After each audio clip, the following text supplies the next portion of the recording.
Imagine this. You make a shirt. It's creative. It's unique. There's nothing else like it. You are so proud of your shirt, and everyone loves it. The next day you go out, and everyone has a shirt just like yours. They stole your idea and didn't even ask your permission. You're probably pretty aggravated. Today we live in a society where people want things fast, easy, and cheap. For example, music. With the aid of technology, buying music has advanced from buying it in stores to buying it on websites such as iTunes, and now to downloading it illegally off the internet. Downloading music for free is illegal and wrong. According to ThinkQuest.org, piracy is the illegal copy of copyrighted material. Music piracy is the same principle, but of course, with music. There are many ways, unfortunately, to steal music, such as finding the right website or burning a CD of your own. Many people don't think of the negative effects of music, and do they think of how many people are affected by music piracy? Not only is the artist being cheated of their music, but also the composers, the record labels, the songwriters, and many more. This point was brought across by byu.edu. People feel fine with downloading music because, oh, it's just one song, or those record labels have enough money anyway. This is where they are wrong. Stealing is stealing, and there's no way around it. So, if music is so easy to find for free, how do we stop it? Or possibly even put an end to it? There are quite a few ways to do so, actually. One of the most common ways to get music for free is from the internet. There are plenty of websites to get the MP3s for free. And just to make sure we're on the same page, according to Merriam-Webster Dictionary, an MP3 is a music file. Anyway, these MP3-filled websites are obviously easy to find.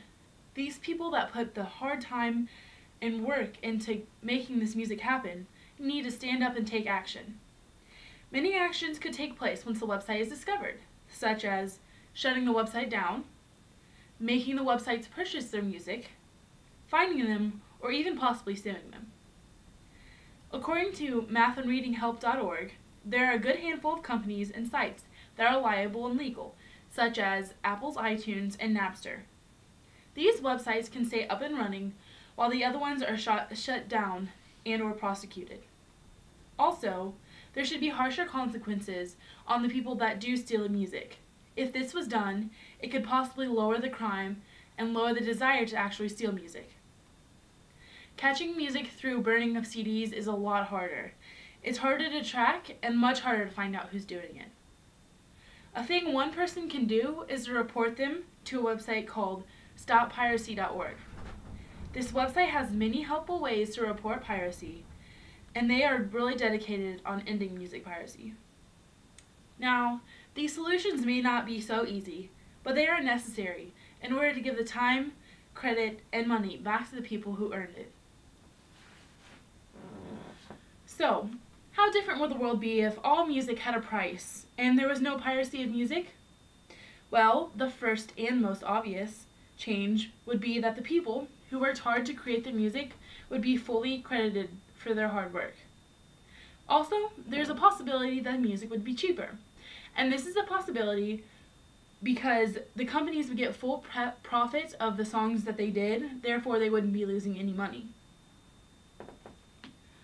Whether someone has hijacked a car or downloaded a song from the internet illegally, they are both stealing. Music companies, along with art musicians, are getting cheated of their hard-earned work.